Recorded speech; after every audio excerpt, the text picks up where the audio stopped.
निर्भीड निष्पक्ष वृत्तांकनाचा बुलंद आवाज, राजसत्ता न्यूज। 27,000 बांधकाम कामगारांना योजनांचा लाभ, 50,000चा टप्पा गाठणार आमदार खताळ। भांडी संच व शिष्यवृत्ती धनादेशांचं वितरण, एजंटांना पैसे देऊ नका, भ्रष्टाचार झाल्यास 1064 वर तक्रार करण्याचे आवाहन। महाराष्ट्र इमारत व इतर बांधकाम कामगार कल्याण मंडळामार्फत केवळ गवंडी किंवा बांधकाम करणाऱ्या कामगारांनाच नव्हे तर तब्बल 21 प्रकारच्या कामगारांना विविध शासकीय योजनांचा लाभ दिला जात आहे।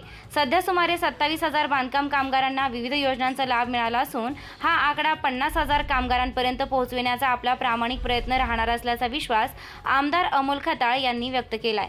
शहरातील मातोश्री लॉन्स येथे महाराष्ट्र इमारत व इतर बांधकाम कामगार कल्याण मंडळाच्या वतीने आयोजित कार्यक्रमात बांधकाम कामगारांना भांडी संच तसेच त्यांच्या पाल्यांना शिष्यवृत्तीचे धनादेश वाटप आमदार खताळ यांच्या हस्ते केलेत। यावेळी अहिल्यानगर येथील बांधकाम विभागाचे अधिकारी स्वप्नील जाधव, शिवसेनेचे जिल्हा संघटक तथा जिल्हा नियोजन समिती सदस्य विठ्ठल घोरपडे, भाजपचे ज्येष्ठ नेते दादाभाऊ गुंजाळ, शेतकरी नेते संतोष रहम, काशीनाथ पावशे, सामाजिक कार्यकर्त्या नीलमताई खताळ, नगरसेविका साक्षी सूर्यवंशी, शिवसेना तालुका प्रमुख राजेंद्र सोनवणे, भाजप तालुका अध्यक्ष श्रीकांत गोमासे, गोकुळ दिघे, RPI शहर अध्यक्ष कैलास कासार उपस्थित होते।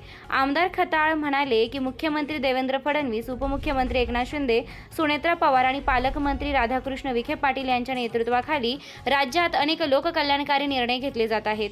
सर्वसामान्य नागरिकांना केंद्रस्थानी ठेवून महायुती सरकार विविध योजना प्रभावीपणे राबवत असून त्या प्रत्येक पात्र लाभार्थ्यांपर्यंत पोहोचविण्याचं काम सुरू असल्याचं आमदार खताळ यांनी सांगितलंय।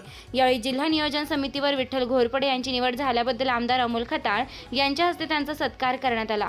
तर विधिमंडळात संगमनेरकर जनतेच्या जिव्हाळ्याचे प्रश्न मांडत आवाज उठविल्याबद्दल युवा सेनेच्या वतीने आमदार अमोल खताळ यांचा सत्कार करण्यात आलाय। शासनाच्या विविध योजनांचा लाभ मिळवून देण्यासाठी कोणीही पैशांची मागणी करत असल्यास नागरिकांनी तात्काळ 1064 या भ्रष्टाचार विरोधी हेल्पलाईनवर तक्रार करावी तसेच माझ्या संपर्क कार्यालयाशी संपर्क साधावा असे आमदार अमोल खताळ यांनी सांगितले।